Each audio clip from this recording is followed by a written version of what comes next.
Today, I'm going to tell you some important facts that maybe you'll be hearing for the first time. Facts that the media does not show you. I will talk about the man that many of you do not know very well. I will talk about the man that many people in the West have the wrong idea about. I will tell you about the man that God chose to be the final messenger of his message. The man who got sent as a mercy for mankind and for all that exists. I will tell you about the man that was known amongst his enemies in Mecca as the truthful and the trustworthy. I will tell you about him so that you can judge for yourself and ask yourself, was this person a liar and criminal that ignorant people have accused him of being? Really, for me, it's difficult to know what I should begin with. His patience, his integrity, his mercy with his enemies, his mercy with Bedouins, or his mercy with children, or his mercy with animals. Yeah, even animals. The Prophet Muhammad was so merciful that if he saw a cat while he was washing himself before going to prayer, he would lower his bowl of water down for the cat to drink from. He emphasized that people should always be considerate of their own mental state.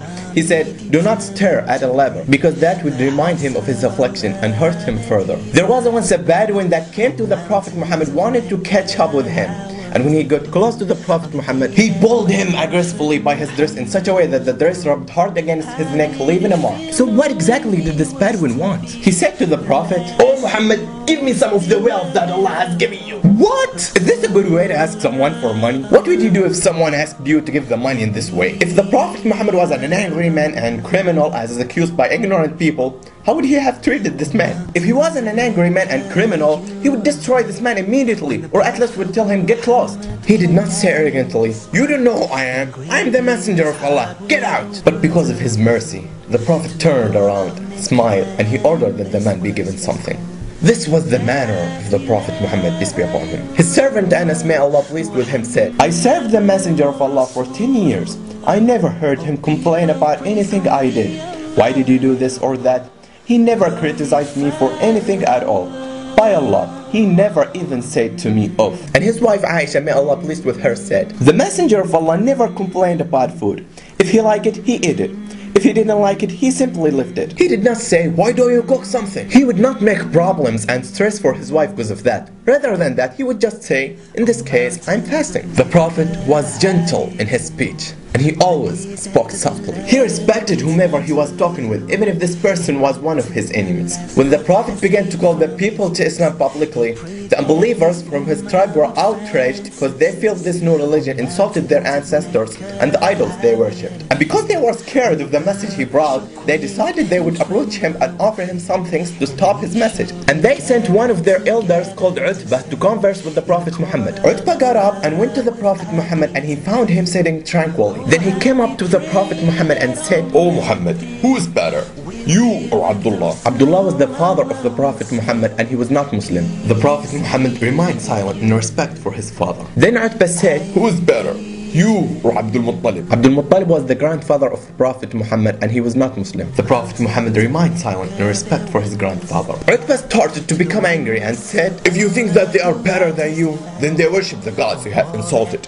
And if you think that you are better than them, then speak. We may hear you say it." Utbah was shouting, displaying his anger, as the Prophet just listened silently. "If you are doing all this with a view to gain wealth, then we will join together to give you the greater rights than any person from our tribe. And if you are doing all this because you desire women, then choose amongst us the best women, and we will give you 10 more like her. If ambition moves you, then we will make you our chief." Utbah continued offering, but the question here was, if a man claims to be a prophet of God, and he was in the beginning of his message, why is he doing all this?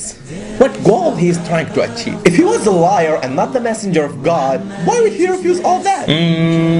He wants fame. I would agree with you in the case of if he was in the middle of his message and he had so many followers, but he was offered leadership, wealth, and women to stop his message in the beginning of his message when he had a few followers. If he was a liar, why would he refuse all that if those things were what he was trying to get? Utbah continued to speak with the Prophet Muhammad in an insulting manner, but the Prophet did not interrupt him. After Utbah had made his offers, he was waiting for a response.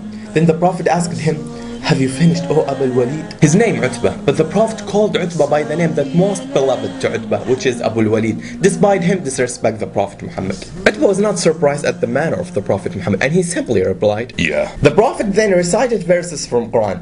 I cannot tell you the rest of the story because I don't want to take up more of your time. But look at how he was respectful to the one who was disrespectful and an enemy to him. He did not interrupt him and say, Shut up, I'm a prophet and the messenger of Allah. The Prophet listened silently to him, then he said, Have you finished, O Abu Walid? This was the manner of the Prophet Muhammad. He was a man who was always gentle when he dealt with people, and he is the best example to follow. This all took place in Mecca, where the unbelievers kicked him out, where they killed and tortured his companions. After his exile, when the Prophet returned to Mecca in victory, he looked around at Mecca and he looked at its residents. He reflected upon how they had fought against him, put him under unbearable stress, turned people away from him, murdered and tortured his companions. He began to pass by all the places where he was abused and ridiculed. How often did he hear in those places, Oh crazy! Oh magician! Oh liar! On that day, the promise God gave to him had come true, and he passed through them as a powerful leader. So how did he feel as he entered Mecca? He didn't say, Today is a day of retaliation and I will kill you. He did not strut around with pride and arrogance. No,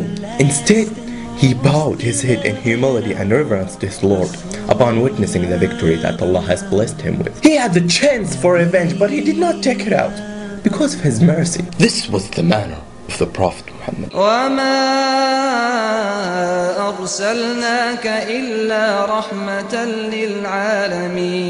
Could this person be a liar or criminal as the ignorant people have accused him? And why should he lie? He didn't look to glorify himself. All that he was doing was telling what was revealed to him and calling people to worship the one and only true God. The same message as that of all the messengers before him. Noah, Abraham, Moses, and Jesus, peace be upon them all. He did not command people to believe in him only.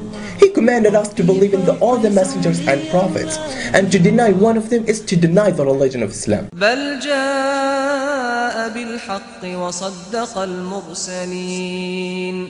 And if he was looking to glorify himself, he was offered leadership, wealth, and women to stop his message when he was in fragile situation. And he was in the beginning of his message, and there were only a few followers with him. So why were they offering these things to Muhammad if he was in fragile situation? Why did not they kill him and end everything? Because Abu Talib, the Prophet's uncle, was one of the leaders of Mecca. He was not Muslim, but he was protecting the Prophet Muhammad. Even though they tried secretly, but they failed. Abu Talib knew that the Prophet Muhammad was messenger of God, but he did not change his religion because he was afraid of people saying that he left the religion of his forefathers. There are many people who don't want to change their religion because they were born and reside in that faith. Don't be that person. I bear witness that there is no God but Allah, and I bear witness that Muhammad is the messenger of Allah, and I bear witness that Jesus is the slave of Allah and his messenger. Thanks for taking your time to watch this video.